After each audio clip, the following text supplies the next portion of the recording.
ಚಾಂದಿಪುರ virus. ಮಕ್ಕಳಿಗೆ ದಿಢೀರ್ ಜ್ವರ ಬಂದ್ರೆ ಹುಷಾರ್ ಹುಷಾರ್, ಜ್ವರ ತಾನೆ ಅಂತ ನಿರ್ಲಕ್ಷ್ಯ ಮಾಡಿದ್ರೆ ಪ್ರಾಣಕ್ಕೆ ಸಂಚಕಾರ.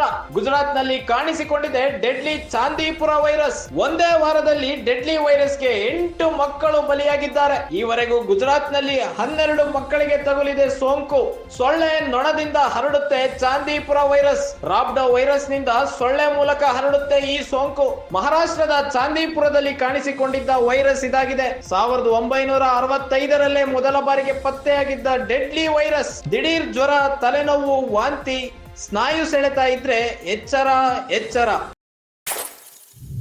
ಈಗಾಗಲೇ ಡೆಂಗ್ಯೂ ಹಾವಳಿ ರಾಜ್ಯದಲ್ಲಿ ಹೆಚ್ಚಾಗಿದೆ. 10,000 ಪ್ರಕರಣಗಳು ದಾಟಿ ಡೆಂಗ್ಯೂ ಈಗ ವ್ಯಾಪಕವಾಗಿ ಹರಡ್ತಾ ಇರೋ ಮಧ್ಯದಲ್ಲೇ ಈಗ ಹೊಸ ವೈರಸ್ ಒಂದು ಬಂದಿದೆ. ಅದೇ ಚಾಂದಿಪುರ ವೈರಸ್. ಮಕ್ಕಳಿಗೆ ದಿಢೀರ್ ಜ್ವರ ಬಂದ್ರೆ ಬಹಳ ಎಚ್ಚರಿಕೆ ತಗೋಬೇಕಾದಂತಹ ಸನ್ನಿವೇಶ ಎದುರಾಗಿದೆ. ಜ್ವರ ತಾನೆ ಅಂತ ನಿರ್ಲಕ್ಷ್ಯ ಮಾಡೋ ಹಾಗೆ ಇಲ್ಲ. ಪ್ರಾಣಕ್ಕೆ ಸಂಚಕಾರ ಇದೆ ಈ ವೈರಸ್ ಇಂದ. ಗುಜರಾತ್ ನಲ್ಲಿ ಕಾಣಿಸಿಕೊಂಡಿದೆ ಡೆಡ್ಲಿ ಚಾಂದಿಪುರ ವೈರಸ್.